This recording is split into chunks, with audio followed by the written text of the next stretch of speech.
शाम 5 बजे तक के आंकड़ों के अनुसार प्रदेश यानी कि बिहार के 25 जिलों में कुल 329 कोरोना के पॉजिटिव केस हैं। इनमें से 57 मरीज ठीक भी हो चुके हैं। अभी 270 सक्रिय मामले हैं।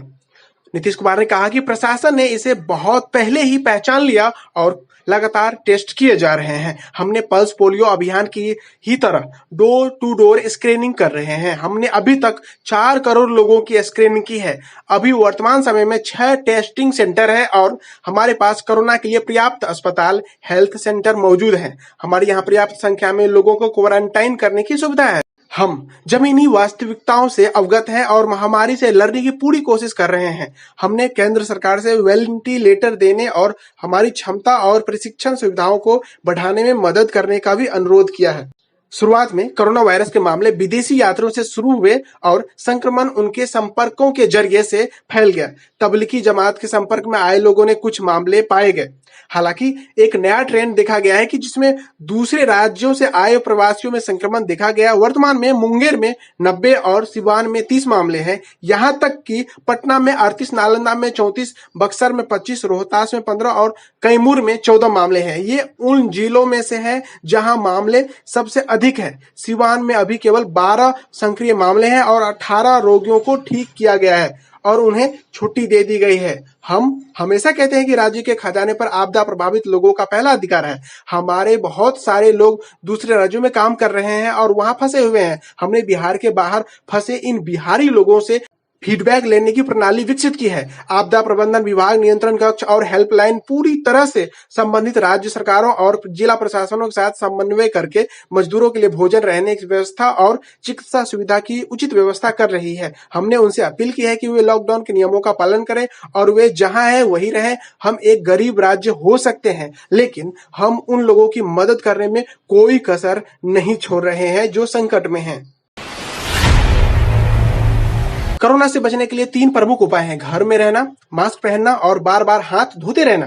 मास्क अब लोग घरों में भी बनाकर पहन रहे हैं। कई स्वयंसेवी संस्थाएं भी मास्क बना रही हैं, लेकिन हैंड सैनिटाइजर का उत्पादन फैक्ट्रियों में ही हो सकता है। स्वास्थ्य विभाग के एक अधिकारी की माने तो हर माह औसतन 10 करोड़ का सैनिटाइजर बिहार अन्य राज्यों से आयात कर रहा है, यानी खरीद रहा है। कोरोना के संक्रमण का यह काल लंबा खींचने वाला है। ऐसे में बिहार में मात्र एक कंपनी सैनिटाइजर बना रही है। हाजीपुर स्थित ग्लोबल स्पिरिट लिमिटेड को सैनिटाइजर बनाने का लाइसेंस दिया गया है। यह कंपनी 20 लीटर के जार में ही सैनिटाइजर बनाती है और सिर्फ सरकारी कार्यालयों में इसकी आपूर्ति की जाती है।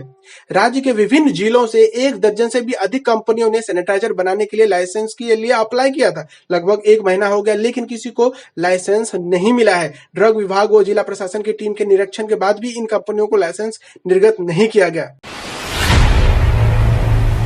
अब बेटियां हर वो दायित्व निभा रही हैं जिसे समाज ने पुरुषों के नाम कर दिया था। ऐसे ही बिहार की एक बेटी न केवल अपने पिता को मुखाग्नि दी, बल्कि अब कर्मकांड भी निभा रही है। नाम है योग्यता, बिहार के सुपौल की रहने वाली है। योग्यता ने कर्मकांड की और लॉकडाउन ने सामाजिक ताने बाने की परिभाषा बदल दी है। वार्ड नंबर 10 की निवासी समाजसेवी अश्विनी कुमार सिन्हा के निधन के बाद उनकी पुत्री योग्यता ने मुखाग्नि दी। उत्तर प्रदेश के देहरादून में पेट्रोलियम इंजीनियरिंग की शिक्षा ग्रहण कर रही योग्यता के पिता के निधन के बाद वहां के डीएम ने घर भेजने में मदद की। लॉकडाउन के कारण शारीरिक दूरी का पालन कर अंतिम संस्कार हुआ और श्राद्ध का भोज नहीं हुआ। पिता के निधन से व्यथित योग्यता ने कहा, पिता की इच्छा पूरी करने और पारिवारिक जिम्मेदारी संभालने में वो कोई कसर नहीं रखेगी। शराब की बोतल के लिए छीना झपटी करते हुए एक दरोगा का वीडियो वायरल होने के बाद जिले के एसपी ने कार्रवाई करते हुए दरोगा और उसके साथ शामिल चौकीदार को गिरफ्तार करने का आदेश दिया, जिसके बाद दोनों को गिरफ्तार कर लिया गया है। घटना बिहार के बांका जिले की है, जहां थाना बांका जिला के एक दरोगा रामप्रीत पासवान का वीडियो सोमवार की शाम शराब खरीदते हुए वायरल हो गया। उस वीडियो को किसी ने एसपी को शेयर कर दिया। वीडियो में दरोगा के साथ एक चौकीदार भी बताया जाता है। मामले को गंभीरता से लेते हुए एसपी के आदेश के बाद बांका पुलिस ने शराब खरीदने वाले दरोगा को गिरफ्तार कर लिया है, वहीं चौकीदार को भी गिरफ्तार कर लिया गया है। सच ही कहा गया है कि प्रतिभा किसी की मोहताज नहीं होती है, मेहनत अपना रंग दिखाती ही है। कुछ ऐसा ही हुआ है बिहार की बेटी अंकिता राय के साथ। उन्होंने अपनी मेहनत से न केवल बिहार, झारखंड में भी अपनी प्रतिभा का झंडा बुलंद किया है। बिहार लोक सेवा आयोग में अपना परचम लहराने वाली बिहार की बेटी ने अब झारखंड में भी अपनी प्रतिभा कस झंडा बुलंद किया है। झारखंड के लोक सेवा आयोग में सफलता हासिल की है।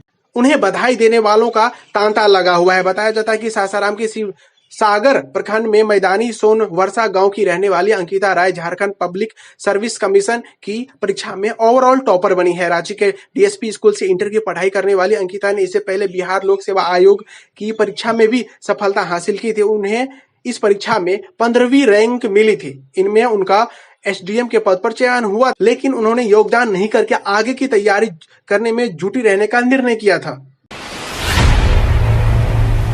दरभंगा जिले के घनश्यामपुर थाना क्षेत्र में बंगरहट्टा के निकट मंगलवार को दिन दहाड़े अपराधियों ने ग्राहक सेवा केंद्र सीएसपी संचालक से 5 लाख रुपए लूट लिए। नगर पुलिस अधीक्षक योगेंद्र कुमार ने बताया कि नारी गांव के सीएसपी संचालक मोहम्मद हसनैन निकटवर्ती पुलिस सुपौल जिले के सुपौल बाजार स्थित भारतीय स्टेट बैंक की शाखा से 5,50,000 रुपए की निकासी कर अपने गांव वापस जा रहे थे। बंगरहट्टा के निकट बाइक सवार एक अपराधी ने ओवरटेक करते हुए पुल पर हसनैन की गाड़ी को टक्कर मार दी। हसनैन हादसे के कारण रुक गए, तभी पुल पर पूर्व से घात लगाए 2 लुटेरों ने हथियार का भय दिखाकर उनसे रुपये भरा बैग छीन लिया और फरार हो गए। घटना की सूचना मिलते ही स्थानीय पुलिस पहुंची और मामले की छानबीन शुरू कर दी। वरीय पुलिस अधीक्षक बाबूराम ने बताया कि बैंक में लगे सीसीटीवी कैमरे और बाजारों में लगे अन्य सीसीटीवी कैमरों की मदद से जानकारी इकट्ठा की जा रही है। जल्द ही अपराधियों को गिरफ्तार कर लिया जाएगा। मुजफ्फरपुर, दरभंगा समेत सूबे की 9 जिलों की रसोई में गैस पाइपलाइन लगाई जाएगी। इस प्रणाली को स्थापित करने के लिए कारा एवं सुधार सेवाएं निरीक्षालय ने इसके लिए राशि की स्वीकृति दे दी है। लॉकडाउन के खत्म होने के बाद निर्माण कार्य शुरू कर दिया जाएगा। कारा एवं सुधार सेवाएं निरीक्षालय के संयुक्त सचिव सह निदेशक ने राशि की स्वीकृति दी है। पत्र के अनुसार मुजफ्फरपुर स्थित शहीद खुदीराम बोस के केंद्रीय कारा के अलावा दरभंगा, जहानाबाद, किशनगंज मंडल कारा में गैस पाइपलाइन लगाई जाएगी। इसके अलावा विक्रमगंज, रोसड़ा, बेनीपुर और बेनीपट्टी उपकारा की रसोई में गैस पाइपलाइन पहुंचेगी। इससे पहले मोतिहारी सेंट्रल जेल, मंडर कारा, छपरा, सारण, सीतामढ़ी, बेतिया समेत आधा दर्जन काराओं में पहले से ही गैस पाइपलाइन स्थापित है। बताया जाता है कि इससे गैस की खपत पर नियंत्रण रहती है और यह सुरक्षित भी है। इससे किसी भी प्रकार की अनहोनी की आशंका बहुत कम रहती है। नालंदा में 5 दिन पहले सास के अंतिम संस्कार में शामिल होने दिल्ली से सपरिवार आई महिला कोरोना पॉजिटिव पाई गई है। हालांकि उसके अन्य स्वजनों की रिपोर्ट नेगेटिव है। महिला को आइसोलेशन वार्ड में भर्ती करा दिया गया है, जहां उसका उपचार चल रहा है। इस महिला को मिलाकर जिले में यानी कि नालंदा जिले में कोरोना पॉजिटिव मामलों की संख्या बढ़कर 35 पहुंच गई है, जिनमें से 6 लोग स्वस्थ हो चुके हैं। सोमवार को जिले से भेजे गए 153 लोगों के सैंपल की रिपोर्ट निगेटिव आई है। डीएम योगेंद्र सिंह ने बताया कि ग्रामीण व पुलिस की सतर्कता जिले के लिए नजीर है। दीपनगर थाना क्षेत्र के नेपुरा के ग्रामीणों को पहले से ही इन लोगों के दिल्ली से आने की खबर थी। ग्रामीणों ने समय रहते दीपनगर पुलिस को इस बारे में सूचित कर दिया। कार से जैसे ही यह परिवार बिहार शरीफ पहुंचा, दीपनगर पुलिस ने उन्हें रोक लिया और महिला समेत पूरे परिवार को गांव जाने ही नहीं दिया और सभी को बिहार शरीफ के खंदक पर स्थित कृष्णा होटल में क्वारंटाइन कर दिया। यहां से मेडिकल टीम ने उन लोगों के सैंपल लेकर जांच के लिए पटना भेजा था। सोमवार को देर रात रिपोर्ट आई, जिनमें महिला के पॉजिटिव होने का पता चला। बक्सर से खबर आ रही है कि अब अगर आप एम्बुलेंस से कहीं चिकित्सा के लिए भी जाते हैं तो वापस आने पर पहले आपको प्रखंड स्तरीय क्वारंटाइन सेंटर में रखा जाएगा और एम्बुलेंस को भी जिला में प्रवेश करने के दौरान ही सैनिटाइज किया जाएगा। तत्पश्चात उसे जिले में एंट्री दी जाएगी। जिला अधिकारी अमन समीर ने इस आशय का आदेश जारी किया है। वर्ष 2016 जुलाई का महीना था जब इरफान खान पटना आए थे। मौका फिल्म मदारी के प्रमोशन का था। इरफान को अपने फिल्म के प्रमोशन की चाही बिहार खींच लाई थी। लाखों फैन फॉलोवर वाले इरफान खान भी बिहार में किसी के फैन थे। ये और कोई नहीं बल्कि राजद सुप्रीमो लालू प्रसाद यादव थे। जब इरफान खान पटना पहुंचे तो वे लालू के घर 10 सर्कुलर रोड आए। यहाँ इरफान ने लालू से गले मिलकर मुलाकात की, जिसकी गवाह ये तस्वीर बन गई है। इस फोटो ने अगले दिन के सारे अखबारों में सुर्खी हासिल कर ली थी। इरफान खान अपनी जिंदगी की लास्ट स्टेटमेंट यह जारी किया था कि उन्होंने लिखा था उसमें कि मुझे लगता है कि मैंने सरेंडर कर दिया है। 2018 में कैंसर से लड़ते वक्त इरफान खान ने एक तहे दिल से लिखे एक नोट में ये शब्द लिखे थे कि एक कम बोलने वाला, अपनी गहरी आंखों से शांत भाव देने वाला और स्क्रीन पर यादगार एक्शन देने वाला शख्स बेहद दुखद है कि इस दिन हम यह खबर दे रहे हैं कि वो इस दुनिया में नहीं रहे। इरफान बहुत मजबूत आत्मा थे जो आखिर तक लड़ते रहे और हमेशा उस शख्स को प्रेरणा दी जो उनके करीब आया। 2018 में रेयर कैंसर होने की खबर का वज्रपात होने के बाद उन्होंने जिंदगी को वैसे ही लिया जैसे वो उनके सामने आती गई और इसके साथ आने वाली सारी लड़ाइयों को लड़ा। अपने प्यार परिवार जिसकी वो सबसे ज्यादा परवाह करते थे उनके बीच वो जन्नत को चले गए। अपनी सच्ची विरासत को छोड़ते हुए हम सभी यह प्रार्थना करते हैं कि उन्हें शांति मिले। बिहार के कैमूर में पीडीएस दुकान की जांच करने गए अधिकारियों पर मंगलवार को लोगों ने हमला कर दिया।